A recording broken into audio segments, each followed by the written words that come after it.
அனைவருக்கும் காலை வணக்கம். நேத்து ராத்திரி வந்து பார்த்தீங்கன்னா, கோழிகள் வந்து ரொம்பவே சண்டை போட்டுக்கிட்டு இருந்த சவுண்டு கேட்டுட்டு இருந்துச்சு. நானும் அப்பப்போ லைட் அடிச்சு பார்த்தேன். நமக்கு ஒண்ணும் பெருசா தெரியல.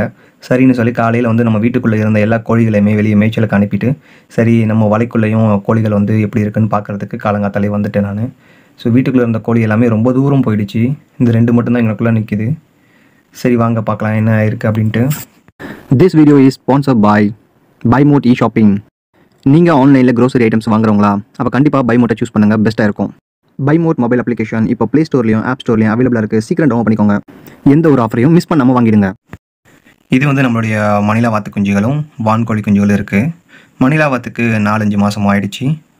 வான்கோழிக்கு வந்து பார்த்திங்கன்னா குறைஞ்சது ஒரு 6 மாதத்துக்கு மேலேயாவது இருக்கும். எல்லாமே வந்து பார்த்திங்கன்னா வெயிலில் நல்லா காஞ்சிட்டு தான் இருக்குது. ஒரு 7 மணிக்கு நல்லா தான் இருக்குது. சரி உள்ளே போய் பார்க்கலாம் அப்படின்னு பார்த்துட்டு இருக்கேன். எல்லா வாத்து குஞ்சுகளும் இருக்குது. தூரத்தில் ஒரு வாத்து என்னென்னா ஏதோ மாதிரி படுத்து கிடக்கு. ஆஹா இன்றைக்கி ஏதோ சம்பவம் நடந்துருச்சு போல் நமக்கு ஒரு டவுட் வந்துருச்சு. சரி நம்ம கிட்டே போய் பார்த்தா தான் நமக்கு தெரியும்னு கிட்டே போய் பார்க்கலாம். வேறு ஏதாவது பாம்பு ஏதாவது இருக்குதா அப்படின்னு சொல்லி வெளியில் இருந்த மாதிரியே பார்த்தேன். ஓரத்தில் எதுவுமே இல்லை. சரி எதுக்கு ரிஸ்க்குன்னு நான் எப்போவுமே டேரெக்டாக வந்து உள்ளே போய் பார்க்கறனா நம்மளுக்கு கொஞ்சம் பயம்தான். ஏன்னா மழை நேரத்தில் வந்து பாம்பு எங்கிட்ட இருந்தாலும் வந்துடும். ஏன்னா ரொம்ப அடசலாக இருக்குது அப்படிங்கிறதுனால. கிட்டே போய் பார்த்தா தான் தெரியுது ஒரு வாத்து மண்டையை போட்டுருச்சு அப்படின்னு. சரின்னு சொல்லி உள்ளே போய் நம்ம கவுண்டிங் போடலாம் அப்படின்னு பார்த்தா எல்லாமே கதவு எல்லாமே நெளிஞ்சிருக்கு.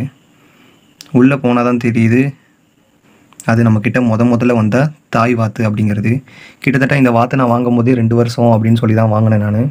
ஸோ இந்த வாத்து தான் வந்து நமக்கு வந்து இந்த வாத்தை வச்சு தான் நம்ம எல்லா வாத்து குஞ்சுகளும் கிட்டத்தட்ட நம்ம ஒரு 70லேருந்து 80 வாத்துக்களை வந்து உற்பத்தி பண்ணியிருப்போம். இதுதான் நம்மக்கிட்ட நம்ம ஃபார்முக்கு வந்த முதலான வாத்து. ஸோ இதுவே இறந்து போயிடுச்சு. ரொம்ப பேரண்டிங்கில் செமையாக இருக்கும்.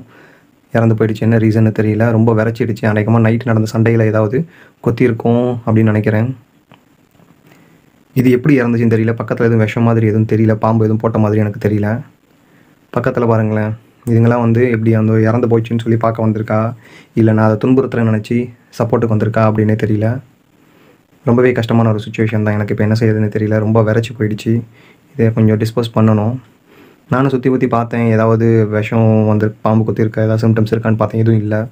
அநேகமாக ஏதாவது கோழிங்களுக்குள்ளே வாத்துங்களுக்குள்ளே சண்டை போட்டு தான் ஏதாவது ஆயிருக்கும்னு நினைக்கிறேன். ஆனாலுமே சண்டை போட்ட தடம் மாதிரியும் எதுவுமே தெரியல. நாய் ஏதாவது பிடிச்சிருந்துச்சான்னு பார்த்தோம்னா நாய் பிடிக்கிறதுக்கான வாய்ப்பே கிடையாது. பூனைகள் பிடிக்கிறதுக்கான வாய்ப்பும் கிடையாது. பக்கத்தில் பூனைகள் இருந்தாலும் வீட்டு பூனைகளாக தான் இருக்குது. அதுங்கெல்லாம் பக்கத்தில் தான் இருக்குது. அதுங்க இத்தனை வருஷம் தொடாதது இன்றைக்கி தொடுறதுக்கான வாய்ப்பும் கிடையாது. அது மாதிரி பார்த்திங்கன்னா இந்த வாத்தோடைய எடை வந்து பார்த்திங்கன்னா இப்போ ஒரு 1.5 கிலோ கிட்டக்க தான் இருக்கும். கண்டிப்பாக பூனையாக இருந்துச்சுன்னு சொன்னால் எப்படியாவது ஃபென்சிங் வலையில் ஏறி தூக்கிட்டு அது போயிருக்கும். அதனால் காட்டு பூனையாக இருக்க வாய்ப்பு இல்லை. இங்கே தான் உள்ளே தான் ஏதோ சண்டை நடந்திருக்குன்றது நல்லா புரிஞ்சுக்கிட்டேன். சரி அப்படியே வந்து வாத்துக்களை எண்ணிக்கையில் எத்தனை இருக்குது அப்படின்னு போய் செக் பண்ணி பார்க்கலான்னு பார்த்தா நம்மக்கிட்ட ஒரு 8 மாதமான ஒரு மணிலா பெண் வாத்து ப்ரீடிங்காக வச்சுருந்தோம். அந்த வாத்தை காணாமல் போயிடுச்சு. அது போக இந்த தாய் வாத்து வந்து 2 வாத்தை மட்டும்தான் குஞ்சு பொரிச்சிருந்துச்சி. அந்த 2 குஞ்சில் ஒரு குஞ்சு அதையும் காணோம். ஸோ என்ன ஆகிடுச்சின்னு தெரியல. எனக்கே ரொம்ப பதட்டமாக இருக்குது. உள்ளே வந்து யாரும் பிடிச்சிட்டு போயிட்டாங்களா அப்படின்னு கூட யோசிச்சு பார்த்தேன். கண்டிப்பாக உள்ளே வந்து யாரும் பிடிச்சிட்டு போகல. சாப்பாடும் வச்ச மாதிரி தான் இருக்குது. நைட்டு ஃபுல்லாக சாப்பிட்டு முடிச்சிருப்பாங்க தான் நினச்சேன். ஆனால் நைட்டு ஏதோ பிரச்சனை நடந்திருக்கு. அதனால் வந்து யாருமே தீவனத்தை சாப்பிடாம தான் வச்சுருக்காங்க. இல்லைனா இந்நேரம் வந்து எல்லாமே காலியாக இருக்கும். உள்ளே ஏதாவது செத்து இருக்கா அப்படின்னு பார்த்தா காணோம். இந்த ஒரே ஒரு குஞ்சு மட்டும்தான் இருக்குது. 2 குஞ்சு ஜோடியாக இருந்துச்சு. அதையுமே காணாமல் போயிடுச்சு. சுற்றி பார்த்தேன் ஏதாவது பிளட் மார்க் இருக்கா அப்படின்னு சொல்லிட்டு எதுவுமே காணோம். ரெக்கைகள் எதுவும் பிஞ்சிருக்கான்னு பார்த்தேன். எதுவுமே காணோம். ஏன்னா இரவு நேரத்தில் எல்லாமே கட்டைகளுக்கு மேலே கோழிகள் ஏறி உட்காந்துரும். அதனால் கோழிகளுக்கு எந்த ஆபத்தும் கிடையாது. வாத்துகள் கீழே இருக்கிறதுனால ஒருவேளை அதுங்களுக்கு ஆபத்து வந்திருக்கும் போல். அதுவும் குறிப்பாக வந்து பார்த்திங்கன்னா இந்த வாத்து வந்து பார்த்திங்கன்னா கொஞ்சம் சண்டைக்கு இயக்கிட்டு போகும். அதனால் வந்து ஏதாவது ஒரு ப்ரிடேட்டர் வந்திருக்கலாம். அதனால் அது கூட சண்டை போட்டுருக்கலாம்னு எனக்கு தோணுது. எனக்கு வந்து இப்போ சமீப காலமாக வந்து கீரி பிள்ளைகளை வந்து அதிகமாக நான் பார்த்துக்கிட்டு இருக்கேன். அப்படிங்கிறதுனால கீரி பிள்ளைனால ஏதாவது பாதிப்பு இருக்குமா அப்படின்னு எனக்கு ஒரு சந்தேகம். சுற்றி பார்த்தேன். கீரி பிள்ளைகளுக்கு வர்றதுக்கான வாய்ப்பு எல்லாத்தையுமே நம்ம அடைச்சிட்டோம் அப்படின்னு நினச்சிட்டு இருக்கும் போது தான் ஒரு வேடிக்கையான விஷயம் என்னென்னா நம்ம அந்த இடத்துல வந்து ஃபென்சிங் அடியில் வந்து ஒரு வழி இருக்கிறத கண்டுபிடிச்சோம். எல்லா பக்கத்துலேயும் கட்டையும் தகரத்தையும் வச்சு நம்ம மறைச்சிட்டோம். மண்ணை போட்டு மறைச்சிட்டோம். இருந்தாலும் ஒரு பக்கத்தில் வந்து நம்ம வந்து மறைக்காமல் விட்டுட்டோம். அது வழியாக தான் வந்து கீரிப்பிள்ளை உள்ளே வந்து ஃபுல்லாக டேமேஜ் பண்ணிருச்சு. இங்கே வந்து கீரிப்பிள்ளையோட காலடி தடத்தை நான் வந்து நல்லா பார்த்துருக்கேன் நான். இங்கே பாருங்களேன்.